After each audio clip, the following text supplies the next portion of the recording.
মধ্যপ্রাচ্যে সংকট আরও দীর্ঘায়িত হলে কমতে পারে রেমিটেন্স আয়, এমন শঙ্কা তথ্য ও সম্প্রচার মন্ত্রী জহির উদ্দিন স্বপনের। এই বাস্তবতা মেনে দূতাবাসগুলোকে আরও তৎপর হওয়ার আহ্বান প্রবাসী কল্যাণ প্রতিমন্ত্রীর।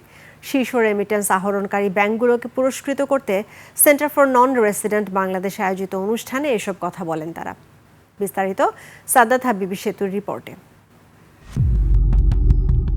টানা ৭ মাস রপ্তানি আয়ে কমে যাওয়ার পাশাপাশি বাংলাদেশের রেমিটেন্স প্রবাহ দ্বিমুখী পরিস্থিতির মাঝে রয়েছে।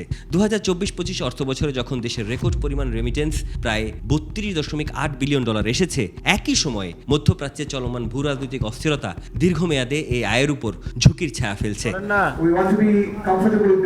এমন বাস্তবতায় প্রবাসীদের পাঠানো রেমিটেন্স যেসব ব্যাংকে আসছে তাদের মধ্যে সেরাদের সম্মাননা জানাতে সেন্টার ফর নন রেসিডেন্ট বাংলাদেশের এই আয়োজন, যেখানে এবছরের সেরা রেমিটেন্স গ্রহণকারী ব্যাংকের পুরস্কার পায় পূবালী ব্যাংক।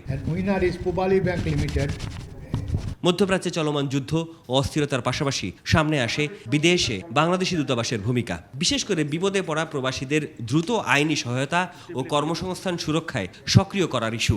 আমাদের ব্যাংকগুলোকে লালন করতে হবে।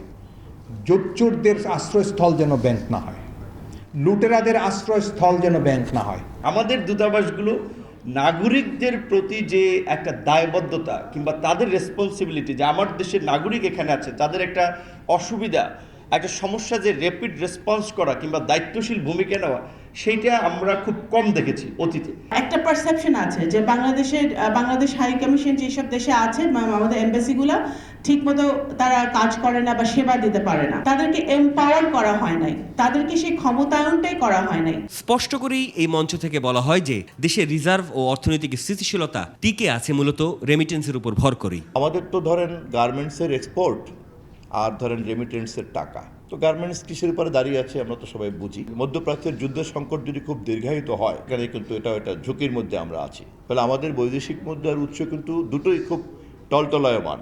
মধ্যপ্রাচ্যের যুদ্ধের কারণে শ্রমবাজার সংকুচিত হওয়ার ঝুঁকি তুলে ধরে বারবারই সামনে আসে হুন্ডিতে টাকা না পাঠানো আর নতুন বাজারে দক্ষ জনশক্তি পাঠানোর ইস্যু।